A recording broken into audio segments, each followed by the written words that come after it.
we have reached the final chapter. Chapter 12 of Robin DiAngelo's White Fragility.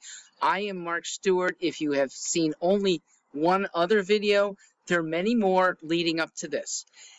Chapter 12 is pretty innocuous, and I want to give a compliment, actually two. I've only had one good thing to say in the prior 11 chapters. I think the writing in those 11 is void of good wisdom. But two aspects I'll compliment on page 150. Number one, Robin DiAngelo's conduct, where she says, and I believe her, I, Robin, try to affirm a person's perspective before I share mine. I like that. And number two, she says at the top of the page, I strive to be less white. I like that. Most of us don't have to strive, though. I know it's in part of you, but please recognize it's a meaningless part of you. So you shouldn't have to strive. If you feel the need to be put into a category, pigmentation is the least important. Being part of a cultural group, being part of a religious group, being part of a affinity of values group, those are meaningful.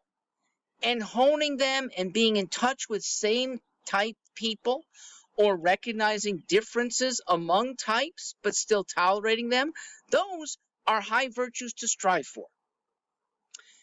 Now, I do want to address something that Robin left out, and I'm actually glad, and I've been waiting for 3 years for another book. What's left out of this one is about systemic racism. And I'm glad because, unfortunately, it's a launch pad for others, but systemic racism lays the groundwork for why we should ditch the whole system, okay? If the system is racist and is not going to change, get rid of the system. I think very few remaining systems are racist. We had them in the past, absolutely.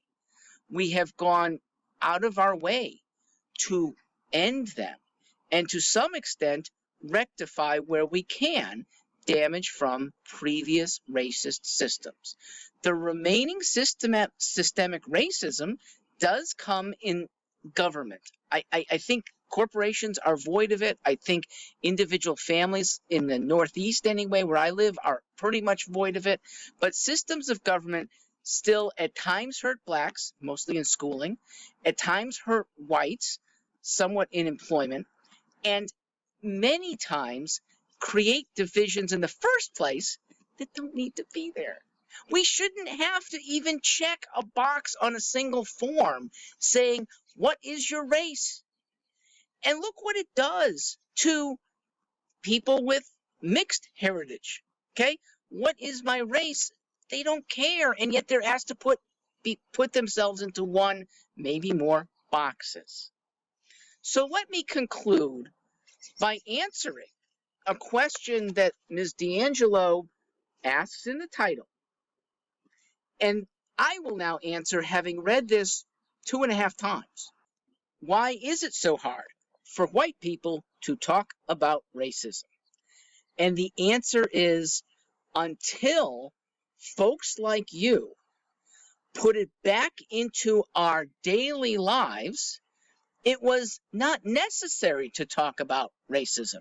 We were healing really well from a racial divide. And the remaining pockets were absolutely talked about by white people who wanted to extirpate remaining racism. It's gotten harder.